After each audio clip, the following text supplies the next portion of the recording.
بسم اللہ الرحمن الرحیم۔ سورہ بقرہ۔ آج ہم سورہ بقرہ کی آیت 1 سے 22 تک پڑھیں گے۔ الف لام میم، یہ حروف مقطعات ہیں اور قرآن پاک کی کچھ صورتوں کے شروع میں آتے ہیں۔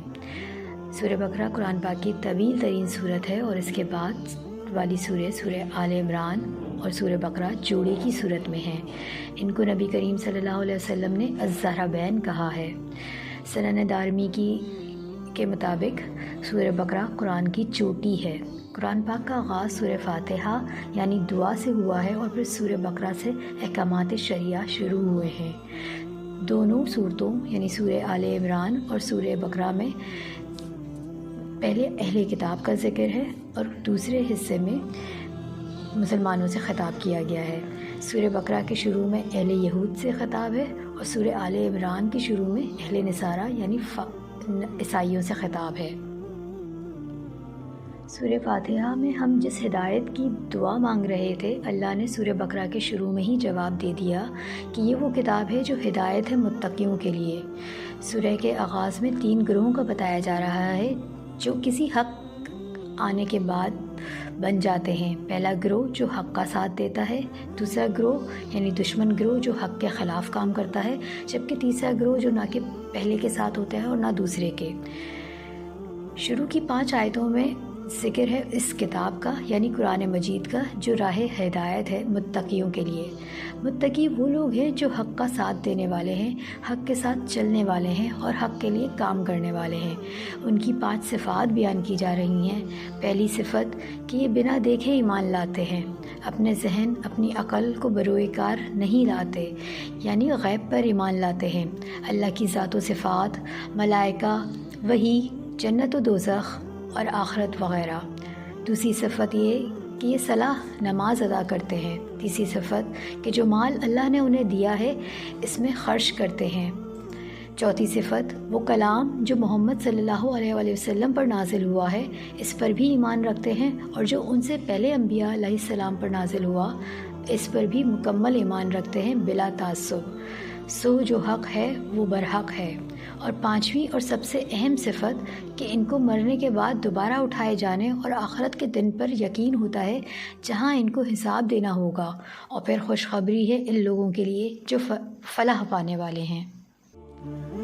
آیت نمبر 6 اور 7 میں ان لوگوں کا ذکر ہے جو حق کے خلاف ہوتے ہیں، یعنی ابو جہل کے قبیل کے لوگ جنہوں نے حق کے خلاف راستے کا انتخاب کیا۔ اللہ تعالیٰ نے ان کے دلوں پر مہر لگا دی اور ان کے کانوں پر بھی مہر لگا دی اور ان کی آنکھوں پر بھی پردہ ڈال دیا گیا، اور ان کے لیے عذاب علیم ہے۔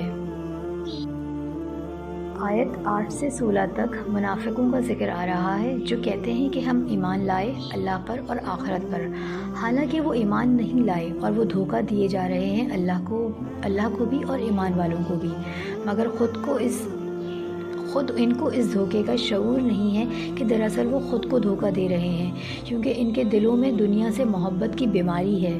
جب دین کے تقاضے سامنے آئے تو وہ پیچھے ہٹ گئے، اور اللہ نے ان کے دلوں میں وہ محبت اور منافقت بڑھا دی، اور ان کے لیے دردناک عذاب ہے۔ یہ عذاب اس لیے کہ وہ جھوٹ بولا کرتے تھے جب ان سے کہا جاتا تھا کہ زمین میں فساد نہ پھیلاؤ۔ یہ فساد ہے کہ بظاہر مسلمانوں کے ساتھ ہوں اور در پردہ یہودیوں کے ساتھ تعلقات بناتے ہیں اور کہتے ہیں کہ ہم صلح کرنے والے ہیں، ہم چاہتے ہیں کہ کسی نہ کسی طرح مسلمانوں اور یہودیوں میں صلح ہو جائے۔ حق اور باطل میں مصالحت کروانے والے ہی فسادی ہیں، کیونکہ حق و باطل میں کوئی مصالحت نہیں ہو سکتی۔ وہ سمجھتے تھے کہ معاذ اللہ یہ صحابہ کرام جو ایمان لائے ہیں بے وقوف ہیں، اور ان کا ایمان لانا ان لوگوں کو ایک بے وقوفی لگتا تھا، اور ایمان والوں کے ساتھ ہوتے تو اپنے ایمان لانے کا عہد دہراتے تھے، جبکہ یہودیوں کے ساتھ ہوتے تو کہتے تھے کہ ہم مسلمانوں کو بنا رہے ہیں اور مذاق کر رہے ہیں۔ افسوس کہ یہ لوگ نہیں جانتے ہیں کہ اللہ تعالیٰ ان کے ساتھ کیسا معاملہ کرنے والا ہے، اور ان لوگوں نے گمراہی کو چن لیا ہے ہدایت کے بدلے میں۔ آیت نمبر 17 اور 18 میں ان لوگوں کی مثل بیان کی گئی ہے کہ جیسے ایک شخص یعنی نبی کریم صلی اللہ علیہ وآلہ وسلم جنہوں نے ہدایت کا چراغ جلایا اور اس کی روشنی پھیلائی، حق کو باطل سے، صحیح کو غلط سے الگ کر کے دکھایا، تب بھی اس روشنی میں ان کو کچھ نظر نہ آیا۔ اللہ نے ان کا نور بصارت سلب کر لیا۔ پہلے تو ہدایت کی روشنی تھی ہی نہیں کہ اگر وہ ہدایت کو ڈھونڈنا چاہتے تو یہ بھی ان کے لیے مشکل کام تھا، اور اب جب حق کی روشنی پھیل چکی ہے تب بھی یہ اس ہدایت سے محروم رہیں گے۔ یہ بہرے ہیں، یہ اندھے ہیں۔ یہ مثل ہے ابو جہل اور اس کے ساتھیوں کے لیے جو تاریکی کے اندھیروں میں ہی گم رہنے والے ہیں۔ آیت 19 اور 20 میں منافقوں کی مثال بیان کی گئی ہے کہ جو ایمان والوں کے ساتھ بھی ہوتے ہیں اور ایمان والوں کے خلاف لوگوں کے ساتھ بھی تعلقات برقرار رکھتے ہیں۔ ان کی مثل اس بارش کی سی ہے جو رحمت بھی ہوتی ہے اور کڑک بھی۔ رحمت یعنی اسلام جو انسانیت کے لیے باعث رحمت بن کر آیا ہے، اور کڑک یعنی اندھیرا، اور یہ لوگ اپنے کانوں میں انگلیاں ڈال کر رکھتے ہیں اس بجلی کی کڑک کے ڈر سے یا پھر موت کے ڈر سے۔ قریب ہے کہ یہ بجلی ہی ان کی نگاہوں کی بصیرت چھین لے، اور یہ جب بجلی روشنی کرتی ہے یعنی ان کو کوئی فائدہ دکھتا ہے تو ساتھ رہتے ہیں، اور جب اندھیرا چھا جاتا ہے تو کھڑے کے کھڑے رہ جاتے ہیں، یعنی مصائب میں ساتھ نہیں دیتے۔ آیت 21 اور 22 میں قرآن پاک کی دعوت کا ذکر ہے۔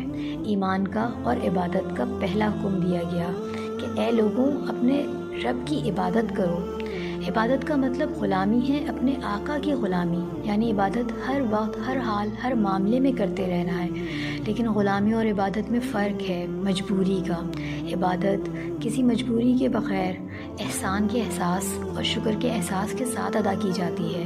عبادت کرو اس اللہ کی جس نے نہ صرف تم کو بنایا ہے بلکہ ان لوگوں کو بھی بنایا جو تم سے پہلے گزرے ہیں، تاکہ تم عذاب سے بچ سکو، تاکہ تم اللہ کو پہچانو اور اپنے باپ دادا کی ریت پہ نہ چلو، اور در در کی ٹھوکروں سے بچو، اور آخرت کے عذاب سے بچو، اور اپنا مقصد تخلیق پہچان سکو۔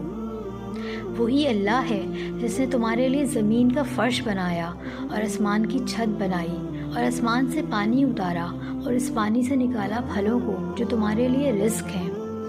اور جب یہ سارے کام اللہ نے کیے ہیں تو پھر تم کیوں دوسروں کو اللہ کا مد مقابل کھڑا کر کے اللہ کے ساتھ شرک کرتے ہو؟ اللہ کے ساتھ کسی کو شریک نہ بناؤ اور شرک نہ کرو۔ وآخر دعوانا ان الحمد للہ رب العالمین۔